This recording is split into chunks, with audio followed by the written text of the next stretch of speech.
been talking about fencing.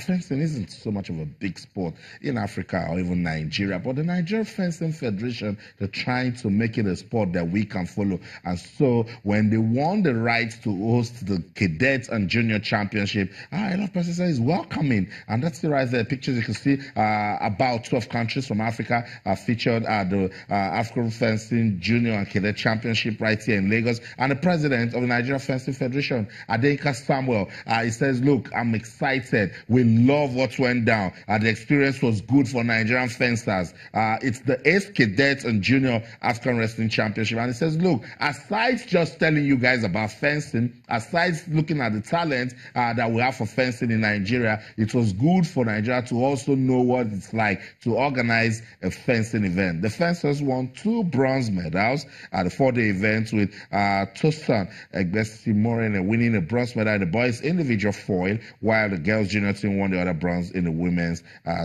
Sabra event. Let's listen to Adeyinka Samuel talking about the development of it. Absolutely great. We're very pleased. We're pleased with the turnout. We're pleased with the amount of countries that came. It was officially announced just the day before the tournament started that this is the largest African fencing championships junior cadets in the last 8 years. So we've done ourselves well, proud. We've done Lagos proud. We've done Nigeria proud. So very pleased. So far as well, we've also won medals. I understand we picked up another medal today. So we're very pleased. We're very pleased. Our initial prediction was for 4 medals. Unfortunately, just before the competition, one of our main stars pulled out, which we're banking on at least 2 medals for the individual and the teams. But nonetheless, we still picked up the other 2 medals that we would have picked up regardless. So we're very pleased. It's been a lovely experience, a great experience for the fencers themselves, the Nigerian athletes, and the fact that they medaled is very, very impressive. Oh yeah, definitely. This is just the icing on the cake. We're looking at hosting. We're possibly looking at the next Senior African Championships. That's a lot more to host. It takes a lot more to host, but we're definitely looking at that. We're looking at hosting that, and eventually the World Championship at some point. Yes, definitely. There are a lot more things that we are planning to do down the pipeline that would ensure that there are a lot more children involved. One of the programs we've started is the 10,000 Fences program, which we have a partner, corporate partner with, and the idea is to introduce fencing to 10,000 athletes using schools as a medium, and that starts off right after this kicks off. So we're very pleased that that's targeted at grassroots, and in addition to the schools that we're currently in, we're looking to expand more to other schools.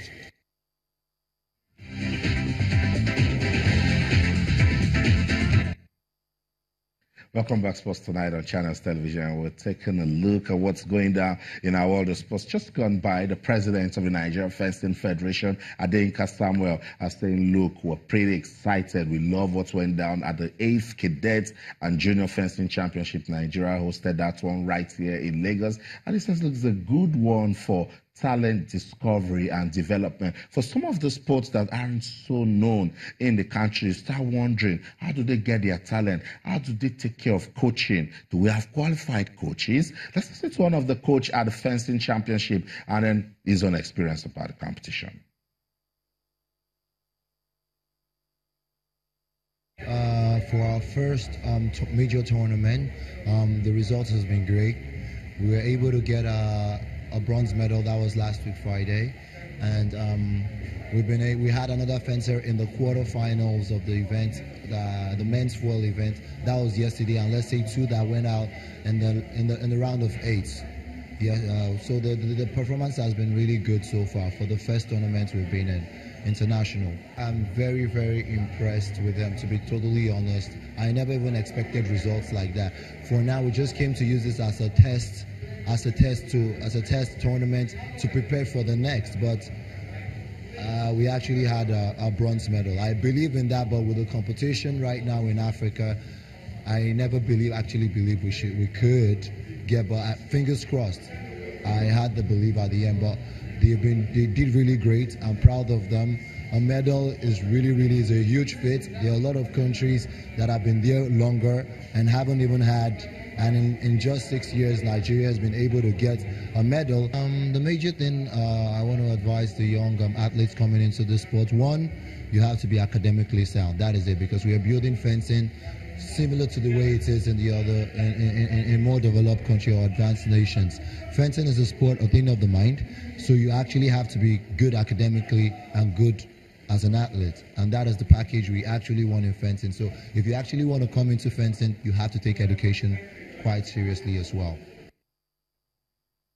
So that's it, Coach Harrison Chukwuemeka talking about the benefits for Nigeria after hosting the Cadets and Junior Championship. And then he says, look, to be a good fencer, you must be sound academically, customers. And that's where I want you to comment, because a lot of times some persons think that talent just does it alone. It says, no, it's a mind sport, and you need to be sound with education to be part of it. Of course, education would help to, fine-tune that talent, make it a great potential, and make you maximize that talent or maybe potential. And that is what Chukwuemeka is saying. Talking about the fact that, you can see him here trying as much as possible to talk to this girl, to prep this girl on what to do. You need to see the way he's explaining it, and it takes somebody that is educated, intelligent, brilliant as well, to understand what he's trying to do. And of course, this guy is a very sound guy, and it's a good thing. As I said, when we're talking about this off air, I said this is a good way to catch them young. That's this is the best way to catch them young. This young girls, young boys, young chaps that want to try as much as possible they can make it in football, not in basketball, but in fencing they can be able to do it. You need to see the way they talk to them. And you need to see how all of them are trying as much as possible to make sure that they do well. And it's good to assess their progress, because sometimes we just put together programs to discover talents, and then we don't follow up. This sort of competition, look at Coach Harrison there, having fun, talking to the kids, to give them an opportunity to assess their progress. Oh, when we did this competition, she won a bronze medal. We're going to prep her now to win silver or gold, and it's very you need to see the focus from the girl that he just explained to. You need to see the way he's talking to those girls, and they're listening to him because they know that what he's saying is right. As I said, you have to be educated. Education is key, and it cuts across all sports as well. That's right. This morning, I was talking on another medium how a certain George Weah, who visited the president yesterday, had to go back to school just to make sure that he gets himself.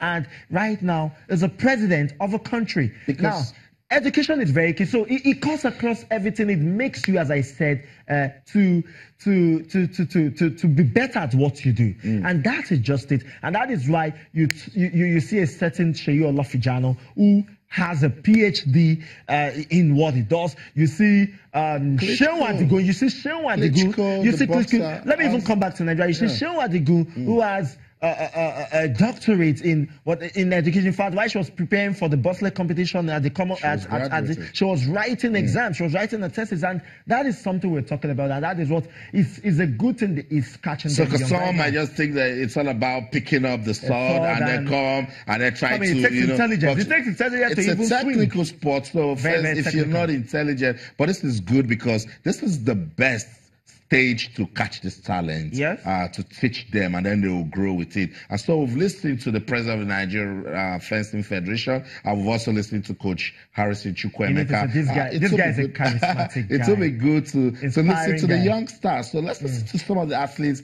that represented Nigeria at the just concluded Cadet and Junior Fencing Championship. Myself to reach a particular stage, but I did, and I was kind of surprised because at the beginning I was really scared, but now I don't think I should be scared for any reason anymore because I've learned some things from it. I feel more secondary schools or primary schools should be introduced to fencing because that's how I knew fencing, through my school, Rainbow College. If not for Rainbow College, I wouldn't have been fencing, I wouldn't have been a Nigerian fencer. So I think more schools should be involved, and I think children should learn how to watch news really, because most children don't. They have the habit of not watching news, and I think fencing is everyone's news now. So it's a lot harder than I thought it would be, and well, it's gone very well. My experience was very good. I just know that fencing is a sport for noble men. We all started with sword fighting, and then the first weapon was the foil. And then for we have only the torso, which is only this part of your body. For epi, we have the whole body. And for saber, we have above the body, above the belt. Well, I thought I could beat the person, but it turns out that the Egyptians are very good, and you shouldn't just anticipate your enemy just like that. You should get into the battle, feel the battle, and win the battle. Since I'm just a beginner, the experience was quite amazing because I saw and fenced other international fencers, great international fencers, that gave me a lot of experience and made me a better fencer in general. I enjoyed the thrill of the sport entirely because when you're just on the fencing arena, it's called a piste. So when you're on the piste, you just feel one nice feeling as you're just fencing, and that's what I love most about it, because it's an international sport, and I do it well. So doing it for my country is a step up for me.